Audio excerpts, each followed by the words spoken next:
Hello my dear student, আজকে তোমাদের গণিত প্রকাশক বইটি দশম শ্রেণী কোষে দেখে আমরা 6.1 চ্যাপ্টারটার নাম হচ্ছে আমাদের চক্রবৃদ্ধি সূত্র সমান বৃদ্ধি হার ইংরেজি compound interest and uniform rate of interest of or decrease.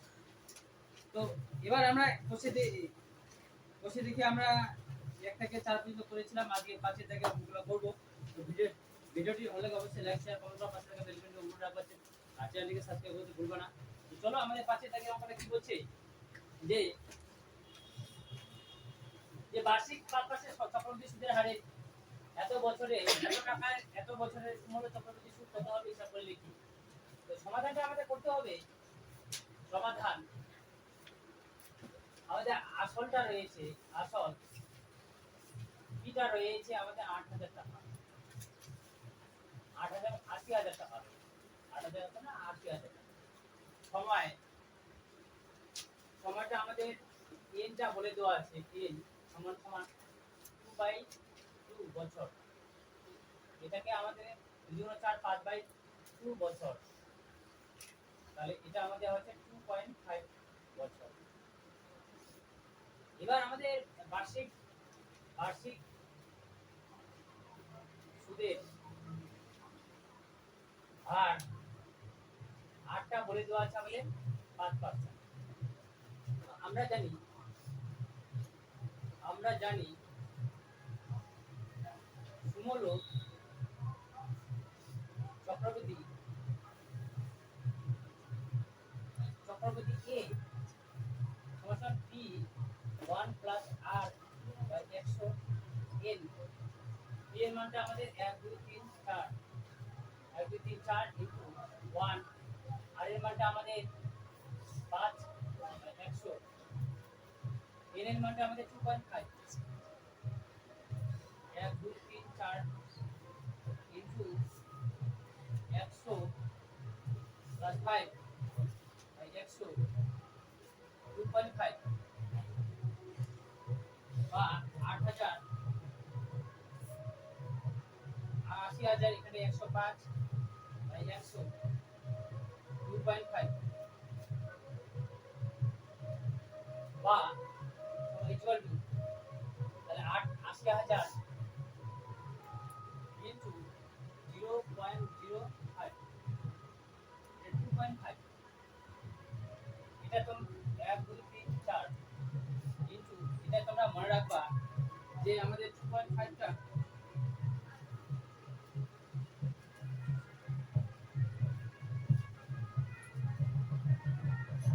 তো আমাদের আছে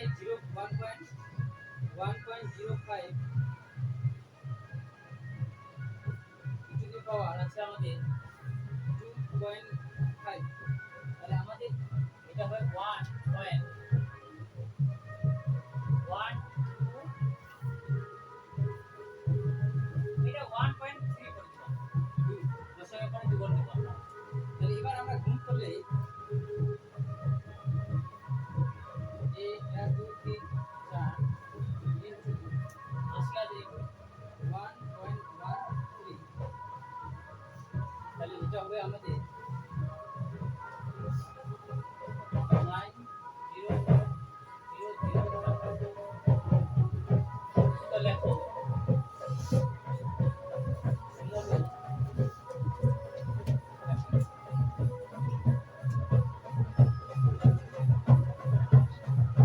সুমূল চক্রবৃদ্ধি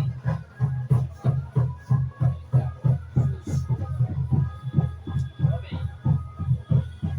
9,000।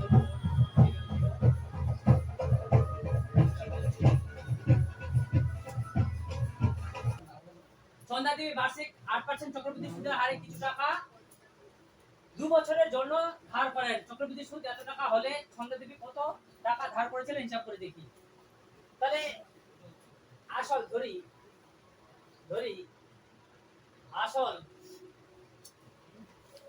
পিটা সমান পি টাকায় ধরি।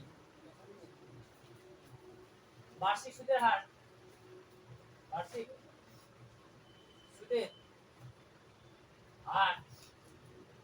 আটটা আমাদের 8%, সময় n সমান সমান 2 বছর।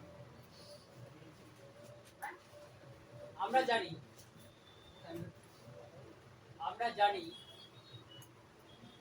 চক্রবৃদ্ধি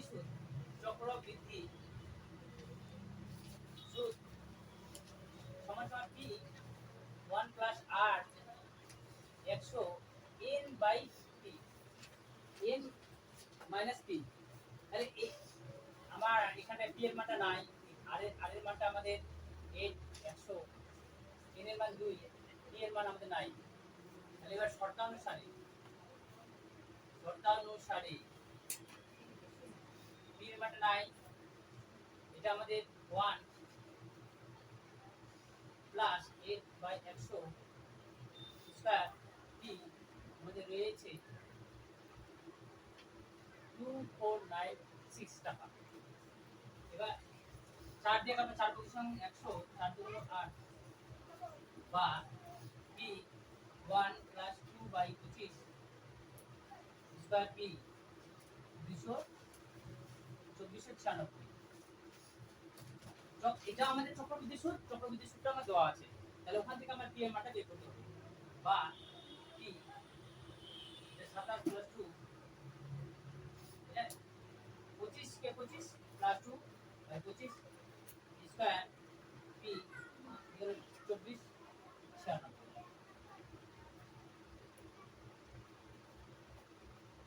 বা তাহলে আমাদের এখানে কত হবে?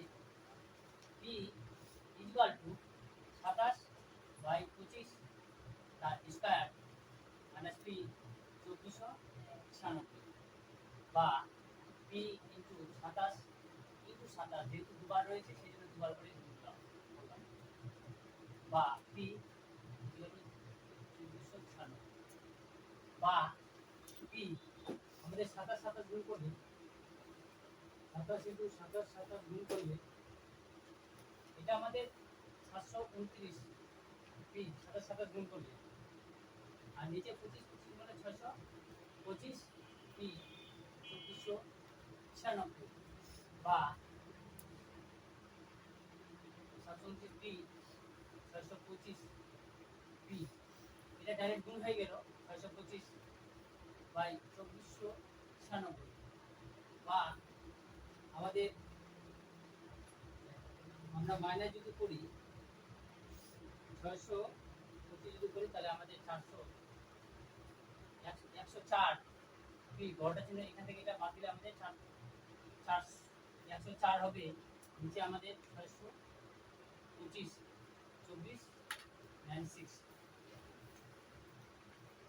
24 96 টা আমাদের যদি এটা দিয়ে কাটাকাটি করা যায় তাহলে আমার হবে 24। বা p সমান সমান 625 ইনটু 24। p সমান সমান আমরা যদি এখন 625 ইনটু 24 যদি করি তাহলে আমাদের 15,000 টাকা। 15,000 উত্তর লিখো। সন্ধ্যা দেবী কত টাকা ধার করেছিলেন? সন্ধ্যা দেবী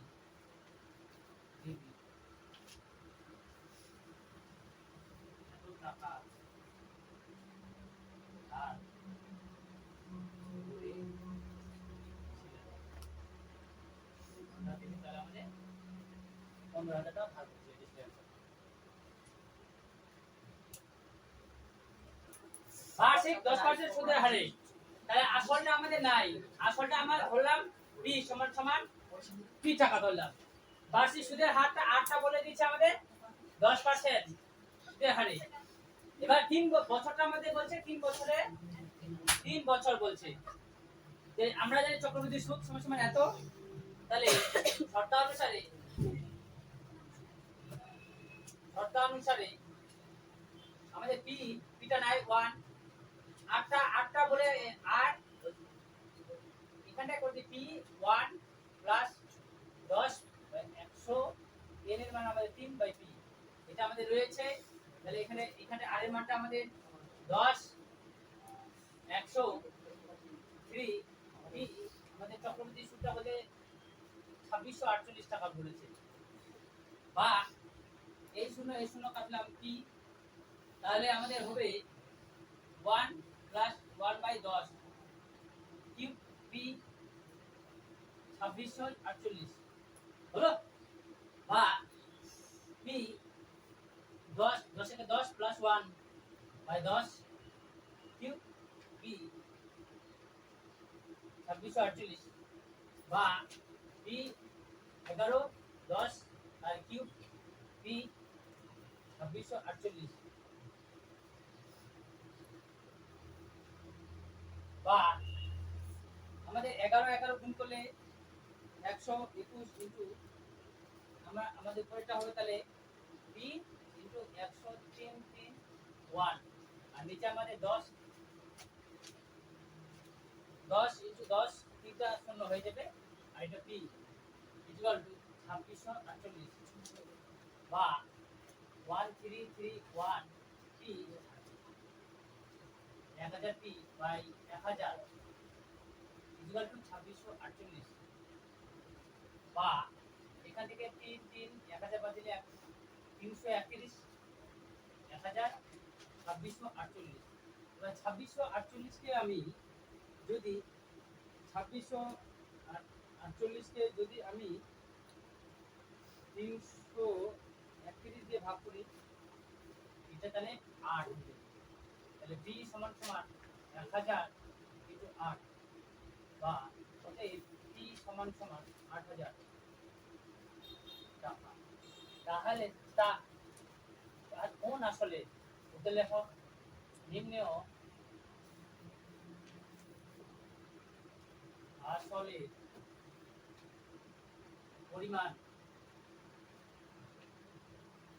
পরিমাণ হবে এত,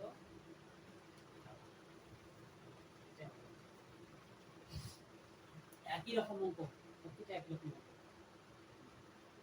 আমাদের 8 নম্বরে রয়েছে রহমত চাচার বার্ষিক 9% চক্রবৃদ্ধি সুদের হারে কিছু টাকা সময়ে ব্যাংকে জমা রেখেছিলেন, 2 বছরের পরে সুদে আসলে এত টাকা ফেরত পেলেন। তো রহমত চাচা কত টাকা সমবায় ব্যাংকে জমা রেখেছিলেন হিসাব করে দেখি। তাহলে ধরি আসল p সমান সমান p টাকা, তাহলে সুদের হার, বার্ষিক সুদের হার, বার্ষিক সুদের হার আর সমান সমান আমাদের 9%। এবার আমরা জানি সময়টা বলছে, সময় n বলছে আমাদের 2 বছর। তো আমরা জানি সুমূল চক্রবৃদ্ধি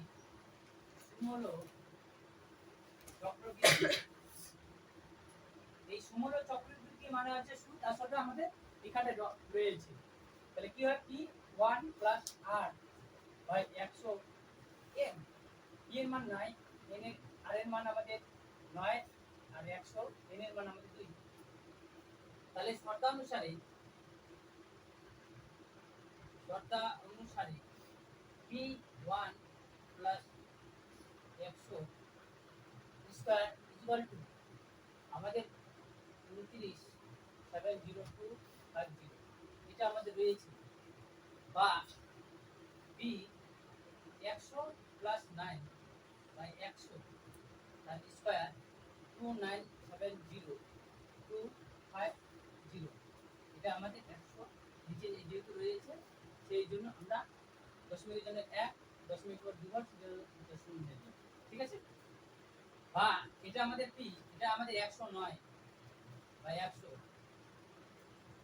তাহলে এখানে 29,70250 বাই 100, তাহলে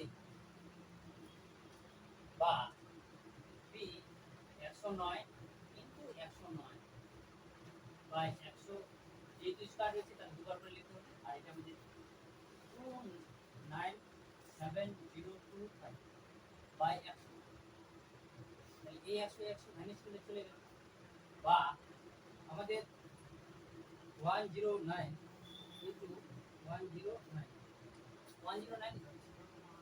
1 0 09 গুণ করলে 11881 বা t বাই 100 ইকুয়াল টু 29702 বা t সমান সমান 29702 5 0 হবে 0 0 ইনটু 100 বাই 11881 আমাদের এখান থেকে কি মানটা বের করতে হবে তাহলে আমাদের 2970250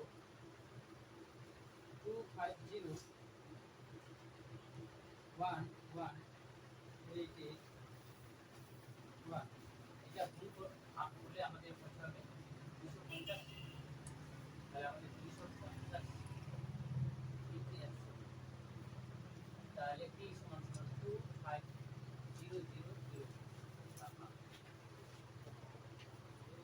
তাহলে রহমত চাচা কত টাকা ব্যাংকে রেখেছে তো লেখো রহমত চাচা 25,000 টাকা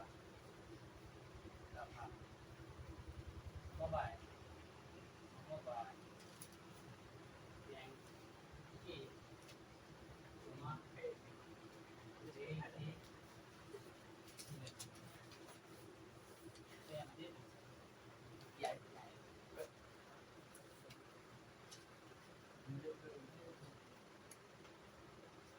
থ্যাংক ইউ সো মাচ আজ এই পর্যন্ত পরবর্তী দেখাবেন এই ভিডিওতে।